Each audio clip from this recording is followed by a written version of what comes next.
This is the Decoding Obesity podcast, where we simplify, demystify, and decode obesity, helping you lose weight and feel great. Hello and welcome. I'm your host, Dr. Avishkar Sabharwal. So gear up for a fascinating journey through this ever-evolving field, and let's see what we find.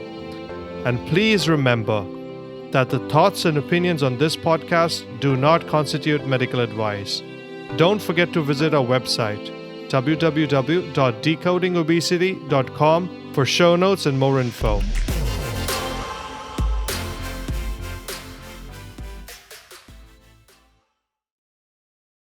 Hello everyone, and welcome to part 3 of this series on intermittent fasting. So let's talk about the different types of fasting that we know of. The first and the most well-researched one is alternate day fasting, wherein you fast for one day and you eat your regular meal the following day. There is a 5-2 diet which is very popular in UK, in which you fast for 2 days of the week, but 5 days of the week you eat your regular diet. The other ones are sort of time-restricted eating patterns, wherein you're fasting for a certain number of hours during the day, and then you're eating within a small window of time. One of them is the 16-8 diet. You fast for 16 hours of the day and you have an 8-hour window of eating. And there is a 24 diet. You fast for 20 hours and you eat within 4 hours.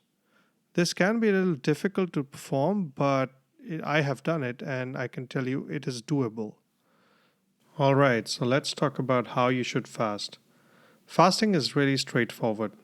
It's essentially not eating for a certain amount of time and then eating healthful foods. And I want to emphasize on the fact that they should be healthy foods during your eating window. One thing you will notice is you'll be hungry for a certain amount of time and you'll have to deal with it. Hunger comes in waves, and that's important. If you look back and recall any meal that you've missed, you'll realize that when you missed the meal, you were hungry for about an hour or two, and then the hunger went away. This is because hunger comes in waves. And as Jason Fung puts it in his book, The Obesity Code, you just need to ride the wave. What we are trying to achieve here is essentially a state of ketosis. Sometimes people do find it very hard to do a fast at all. And you can use some crutches, you can use a high-fat diet to help you tide over it. What we don't want is an insulin spike. So anything that causes an insulin spike is a strict no-no during your fasting period. In an ideal world, you would not want to eat anything in your fast and keep it what we call a clean fast. But if you do need help, you should usually take something that's high in fat. Anything that is high in carbohydrates or even in proteins can lead to an insulin surge. I do want to caution you here about some of the side effects of fasting. One of the most common things seen is a foggy feeling tired, or often having a headache. This is usually because of the fluid loss that accompanies fasting. And this occurs in the initial phase.